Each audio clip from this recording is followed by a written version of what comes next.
तुमचे पिता बाळासाहेब थोरात हे राज्याची जबाबदारी सांभाळत असताना कार्यकर्त्यांच्या खांद्यावरती या ठिकाणची जबाबदारी होती.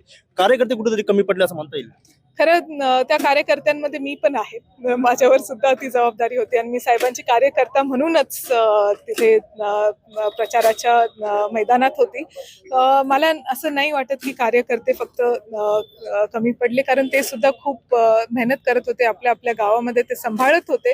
पण बऱ्याचशा गोष्टी ज्या आहेत त्या शेवटच्या काही दिवसांमध्ये त्यांनी पिक्चर चेंज करण्याचा प्रयत्न केला. मी जसं सांगितलं, लाडकी बहीण योजना असेल, हिंदुत्व असेल किंवा ज्या काही बाकी इतर उपाययोजना असतात त्या असतील, त्याच्याने संगमनेर तालुक्याला थोडंसं विस्कळीत करण्याचा प्रयत्न झाला. विधानसभा निवडणुकीचा निकाल लागला आणि संगमनेर मतदारसंघातून जे 8 टर्म आमदार होते बाळासाहेब थोरात यांचा पराभव झालेला आहे आणि आज त्यांनी कार्यकर्त्यांचा स्नेह मेळावा या ठिकाणी संगमनेरमध्ये आयोजित केला होता.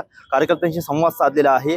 या ठिकाणी जयश्री थोरात आपल्या सोबत आहे. आपण त्यांच्याशी चर्चा करणार आहोत. ताई, काय सांगाल, ज्या पद्धतीने पराभव झाला, 40 वर्षांचा संघर्ष आहे, ज्या पद्धतीने संघर्ष केला परंतु पराभव स्वीकारावा लागला, नेमकी काय कारण असू शकतं?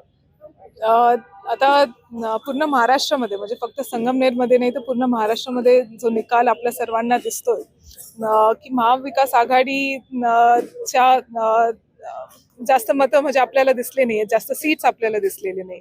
याचं कारण वेगवेगळे आहेत. म्हणजे ज्या पद्धतीने महायुतीने लाडकी बहीण योजना जस्ट इलेक्शनच्या पूर्वी घेऊन आलेत, त्याचा प्रचार केला आहे की टीव्हीवरती दर 2 मिनिटाला जाहिरात असायची की महायुती सरकार नाही आलं तर तुमची लाडकी बहीण योजना ही बंद केली जाईल. अशा सगळ्या गोष्टींचा वापर केलेला आहे. जाहिरातींमध्ये खूप पैसा त्यांनी घातलेला आहे. त्याचबरोबर सर्व ठिकाणी हिंदू मुस्लिम करण्याचा प्रयत्न खूप जास्त झालेला आहे, जो की योग्य नाहीये. राजकारण करण्याची पद्धत अशी नसावी. राजकारण विकासाच्या मुद्द्यांवरती, तिथे असलेला उमेदवार कसा आहे, तिथे असलेला माणूस कसा आहे त्याच्यावरती केलं पाहिजे. पण ह्या सगळ्या गोष्टींचा फटका आम्हालाही बसलाय आणि पूर्ण महाराष्ट्रामध्येही दिसतोय. ज्या पद्धतीने निवडणुकीच्या काळामध्ये अनेक घडामोडी घडलेल्या आहे, इव्हन तुमच्यावरती सुद्धा आरोप करण्यात आले, अनेक घडामोडी घडल्या, त्याच्यानंतर काय कशा पद्धतीने तुम्ही रणनीती आखली, काय मुद्दे घेऊन तुम्ही जनतेपर्यंत पोहोचता? माझ्यावरती जे आरोप झाले ते अतिशय खालच्या पातळीवरती आणि एकदम घाणेरडे आरोप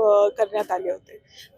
त्याला तर लढा मी देत होतीच. म्हणजे त्या गोष्टी तर वेगळ्या लाईननी मी तिथे लढत तर होतेच, पण त्याबरोबर थोरात साहेबांनी केलेलं काम आणि विकासाचे मुद्दे ह्याच्यावरतीच मी जनतेमध्ये गेली होती. खूप चांगलं वातावरण होतं, खूप सगळ्या गोष्टी चांगल्या होत्या, पण शेवटी निकाल वेगळा लागला, ह्याचं वाईट वाटतं. तुम्ही मतदारसंघामध्ये युवक संवाद यात्रा घडली, पण कुठेतरी आता युवक वर्ग जे आहे काँग्रेस पासून दुरावतोय असं वाटतं?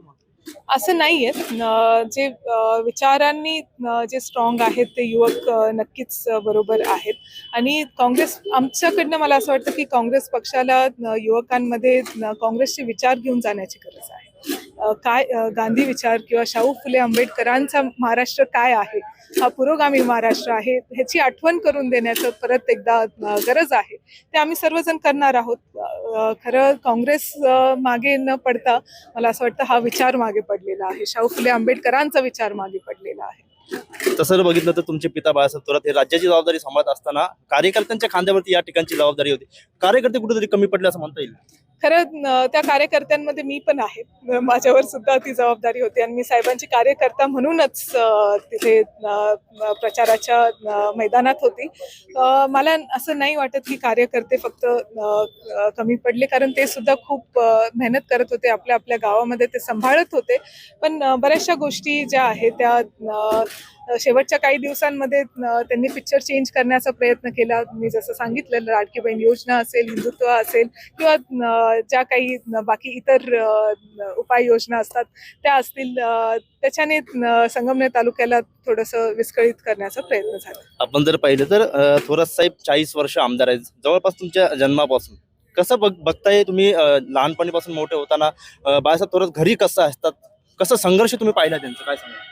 थोरात साहेब किंवा मी आबा इथे म्हणू शकते, आबा घरी म्हणजे जे काही असेल ते बाहेर असतात. म्हणजे घरी आले की ते शांत असतात आणि ते आमचे असतात, आणि बाहेर जेव्हा ते असतात ते लोकांचे असतात. असं त्यांनी कायम ते डिव्हिजन ठेवलेलं आहे. खूप वेळ आम्हाला भेटला नाही लहानपणी पासनं मोठं होईपर्यंत. कोणत्या वाढदिवसांना आमचे नव्हते, कुठे कार्यक्रमांना आमच्या कधी नव्हते. ते कुठे होते तर लोकांमध्ये होते, लोकांचे प्रश्न समजून घेत होते, ते त्याच्यावर काम करत होते. पण एक खूप आयडियल व्यक्तिमत्व मी म्हटलं पाहिजे की वडिलांची भूमिका त्यांनी चांगल्या पद्धतीने पार पाडलेली आहे. घरी आले जेव्हा असतील तेव्हा ते आमच्यासाठी पूर्ण वेळ देत असायचे. आता आपण जर बघितलं तर थोरात साहेब राज्यसभेवरती खासदार होईल अशी प्रकारची जी चर्चा आहे, राष्ट्रीय कार्यकारिणीवरती सध्या ती आहे. आपण पाहिलं तर महाराष्ट्रामधून जे बाहेरचे लोक आहेत त्यांना खासदारकी राज्यसभेची मिळालेली आहे, तर इतर राज्यातून थोरात साहेबांना खासदारकी मिळेल असं वाटतं? आता ही चर्चा मला तुमच्याकडनंच ऐकायला भेटते. मी तरी अजून ऐकली नव्हती. पण जर काही म्हणजे जर होत असेल तर नक्की तो चान्स साहेबांनी सोडू नये असं मला वाटतं. जे नवीन आमदार झालेले आहे ते काय सांगाल, काय तुम्ही काय सांगाल?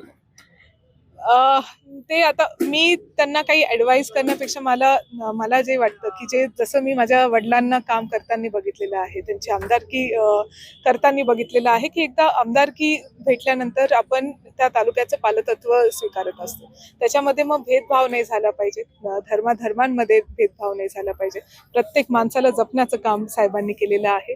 तर आमदार म्हणून मी तसंच त्यांना काहीतरी सजेशन देऊ शकते. आगामी काळामध्ये स्थानिक स्वराज्य संस्थांच्या निवडणुका आहे, कशा पद्धतीने तुम्ही रणनीती आखणार आणि कशा पद्धतीने काम करणार, काय सांगाल? आणि आता जो काही पराभव झालेला आहे ह्याच्यावरती काम करावं लागणार आहे, समजून घ्यावं लागणार आहे. आमच्या काही त्रुटी असतील, ज्या काही करेक्शन्स असतील, त्या सगळ्या करत आम्ही आगामी काळामध्ये जाणार आहोत, निवडणुकीला सामोरं जाणार आहोत. नक्कीच या विधानसभा निवडणुकीमध्ये जे काही कमी राहिलेले आहेत, त्रुट्या राहिलेल्या आहेत, ते आम्ही नक्की दूर करू आणि आगामी निवडणुकांमध्ये जे आहे तर ते दूर करून आम्ही नक्कीच कामाला लागू, अशा प्रकारचा विश्वास या ठिकाणी जयश्री थोरात यांनी व्यक्त केलेला आहे. Mobin Khan, Maharashtra times online, Sangamner, Ahilyanagar.